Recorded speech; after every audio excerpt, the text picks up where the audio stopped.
Yes team, welcome back to the YouTube channel. How are you guys doing? Hopefully you are having a great day. So I know a lot of you use the excuse of not having enough time to work out, so I thought I would build a time efficient workout for you based on a study that came out last year called No Time to Lift.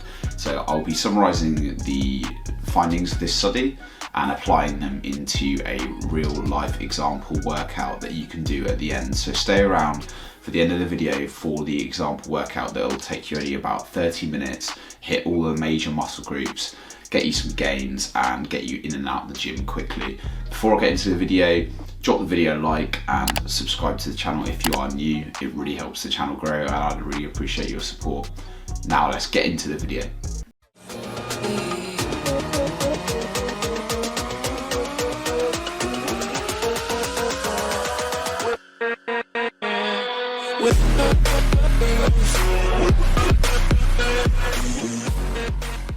So I know what a lot of you are going to say, oh Dan, but I don't have time to be in the gym for 90 minutes a day. I'm never going to get the results that I want. False. You do not need that much time in the gym for a good workout. A few good exercises is enough to target the full body and build a significant amount of muscle mass, and some studies have actually shown that one really hard working set per muscle group per week, you can actually build a decent amount of muscle mass as a beginner. And anywhere around 4 working sets per muscle group per week is going to build a good proportion of muscle mass. Yes, going higher on number of sets is going to be beneficial up to a point, but if you are someone that wants to get in and out of the gym as quick as possible, today I'm going to be showing you that you don't need that many exercises for a good workout. So first of all, we're just going to take a step back and see the bigger picture. What do we need to worry about when we're thinking about being in the gym and trying to build muscle? So how do you actually go about stimulating muscle growth? It really comes down to training intensity, and a lot of people make the mistake of leaving gains on the table here by not pushing themselves close enough to failure. So training intensity can be measured by something called reps in reserve, RIR, or rate of perceived exertion, RPE.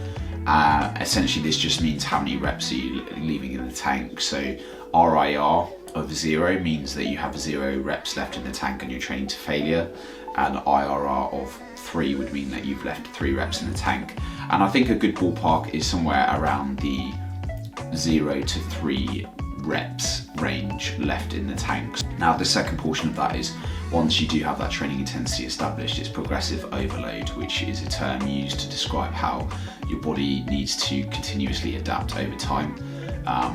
What doesn't challenge you doesn't change you, as they say. So with progressive overload, that simply means adding more weight to the bar over time, adding more reps for the same weight that you've been lifting previously. And put simply, if you are now lifting 10 kilos for 3 sets of 8, and in 6 months time for the same exercise you are doing 3 sets of 12 on the same weight, you've progressed and you're adapting over time. Likewise, if weight has gone up on the same exercise for the number of reps, you have adapted, and that's progressive overload. So now that we've covered the basics for how we build muscle through progressive overload and training intensity, I'm now going to go through the different variables that we need to consider when designing a time efficient training program, and I'll try and run through these as quickly as possible so that you don't have to go and read all the studies yourself. Sets, otherwise known as volume, people will sometimes refer to a training volume as sets times reps times weight or load on the bar per week. However, for the purpose of building muscle, I'm just going to use volume in the context of how many stimulating sets are we doing that are challenging enough to the body to promote growth. So how many good quality working sets are we doing per week? Now, there's been some studies that have shown that there's a dose-response relationship between number of weekly sets per muscle group and how many gains we're getting, so hypertrophy. However, it's generally considered that more is better up to a certain point, and there's going to become a point of diminishing returns where you cannot recover from the amount of sets that you are doing per week. and that then causes your weights to stall in the gym because you can't recover. So we generally know that, you know, up to a point more is better. However, studies have also shown that even as little as, you know, 1 to 5 working sets per muscle group per week that are training, you know, close enough to failure are going to promote decent amounts of muscle growth. So a general ballpark for number of working sets per muscle group per week is a minimum of 4, anywhere up to 20 working sets per muscle group per week. However, I would always recommend starting on the lower end of this spectrum, and for the purpose of this video we're going to look for the most time efficient workouts. So we're going to aim for around the 4 to 5 working sets per muscle group per week. This obviously isn't optimal, but this is about getting the most out of our training in the least amount of time. Rep ranges. So it's previously thought that you could only grow in the 6 to 12 range of reps, and this was considered the hypertrophy range. However, this has been proved in recent years not to be true. When a set is taken close to failure, between 5 or 6 reps and 30 reps, you're going to build similar amounts of muscle. However, for the purpose of a time efficient workout, we want to be on the lower end of the rep range, because we know that we can grow across this whole rep range. And typically people have this assumption that the heavier that you go on with the weights, the harder it is going to be to recover, but we actually know that it's the other way around. So it's more fatigue is more induced by repetitions rather than the actual weight on the bar. So a set of 20 or 30 reps is more likely to cause central fatigue than a set of, say, 6 to 8. So this is why I recommend that we stay on the 6 to 15 rep range roughly, which is a sweet spot for most people that just want to get in, build some muscle and be able to recover from their workouts and not be there for hours. So for rest periods, it's known that resting 3 minutes versus resting 1 minute per set. 3 minutes is going to be better for strength and for hypertrophy. You are going to get better results. However, it's not very practical for the purpose of a time efficient workout if we're doing 3 minute rest periods or more between every single exercise and every single set. So this is where we're going to implement things like supersets. And a superset is where you perform 2 exercises back to back with no rest in between, and then after the 2 paired exercises you then rest for your allotted time rest period. And a drop set is essentially where you drop the weight by about 20% from your first working set. Let's say you do a set of bicep curls for a particular weight for 8 reps. You then drop the weight by 20% and you go again without any rest, and then you can do a double drop set potentially. Anywhere between 2 to 3 drops is a good idea, but you only want to drop the weight by about 20% each time. You don't want to just drop it massively because then the reps become too easy. So we're going to implement things like supersets and drop sets from a time saving perspective. And I'm going to typically recommend that we rest about 2 minutes between sets and between exercises. Exercise selection for a time-saving workout, right? So if we're saving time, we want to be prioritizing big compound movements, meaning multiple joints. For example, squat, a deadlift variation. So I would suggest a Romanian deadlift, a pull-up or a pull-down, which is a vertical pull movement, a horizontal pulling movement, which is typically a row, and then a horizontal pushing movement, which is typically a chest press, and then a vertical push movement being a shoulder press. Those 6 key compound movements are going to be the basis for any good time efficient full body program, or any sort of program in general really should contain those sorts of exercises.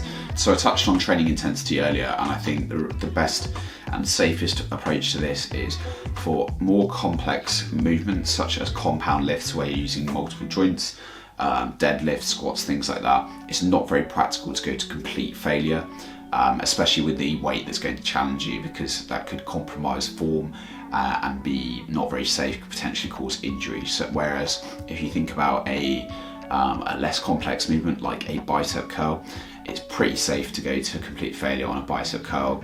you'd have to be doing something really wrong to sort of seriously injure yourself on a bicep curl there. But around 1 to 3 reps away from failure on those heavier compound lifts, more complex movements, and then go to complete failure, so RIR of 0 on your isolation movements and where you can. Right, so we're going to get into some workout examples that you can follow that should only take you about 30 minutes and hit the majority of the major muscle groups. Some good exercise selection here to get you the best results, and I'll tell you how to structure this as well. The following workout, you're going to start on a leg press movement. Now, a leg press is going to hit primarily the quads and the glutes, and this is going to be dependent on your foot position. So if you go slightly higher on the pad, on the foot placement, it's going to be more glutes, and the lower that you go with your foot placement on the pad, it's going to be more quads. So leg press to start, and that's going to be straight sets doing 2-minute rest periods for 3 sets. So if we assume that it takes you about 30 seconds to perform each set, that's 1.5 minutes plus the 2 minutes rest for the 3 sets, so 7.5 minutes for your leg press. The second exercise for this workout, you are going to perform on a incline bench, a incline dumbbell press, which is going to target the chest, the front delts, and so the front of the shoulder, and the triceps will be assisting here as well, but primarily the chest. And you're going to pair this exercise in superset fashion with a dumbbell row. So this is going to be chest supported, so you're going to face the ground on the same incline bench, and by pairing these 2 exercises which use the same equipment, it's going to be very good for a time saving. Yes, it's not going to be completely optimal not resting that much between sets. However, we are looking at the purpose of saving time here, and because of the setup here, it's pretty beneficial. So you're going to target both the chest and the back and supporting muscle groups on this superset. Now, you are going to perform both sets back to back, and then rest about 2 minutes between each of these rounds, and then you're going to perform 3 rounds of this superset of the incline dumbbell press and the chest supported dumbbell row. Then continuing on, the next exercise is going to be a hamstring curl. My preference would be a seated hamstring curl, but if you have a lying leg curl, that'll also do the job there as well. So one of these 2 hamstring curl variations, 3 sets here, 2 minutes rest between sets, again about 7.5 minutes to perform this. And then the final exercise I'm going to suggest here for this workout is going to be some form of tricep isolation.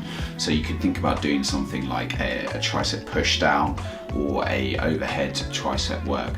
The point I'll note here is that when you are doing any form of chest press, the tricep heads that will support you in that movement are going to be more the lateral medial head, and the long head which crosses the shoulder joint is not going to be involved much in a chest press movement, so we do want to prioritize that in any tricep isolation movement. So I would typically go for a overhead cable movement where you're stretching the long head of the tricep isolation to finish, and we're going to perform this in drop set fashion to save a bit of time. So the first set, you're going to pick a weight that's challenging enough for somewhere between 6 to 15 reps. You're going to go to failure and then drop the weight by 20%, go again, and then do a second drop, and that way you're accumulating 3 challenging working sets in very little time, and that's going to save some time. That should only take you 3 minutes or something like that. So to summarize this workout example, it's going to be a leg press which is performed in normal fashion with 3 sets where you're resting 2 minutes in between, then a superset of an incline dumbbell press with a dumbbell chest supported row, followed by a hamstring curl, and then followed by a tricep isolation performed in drop set fashion to save a bit of time. And this way you're hitting the majority of the major muscle groups in a time efficient workout, which will probably only take you about 30 minutes. I really hope you've enjoyed today's video. If you have, please drop it a like and subscribe to the channel if you are new.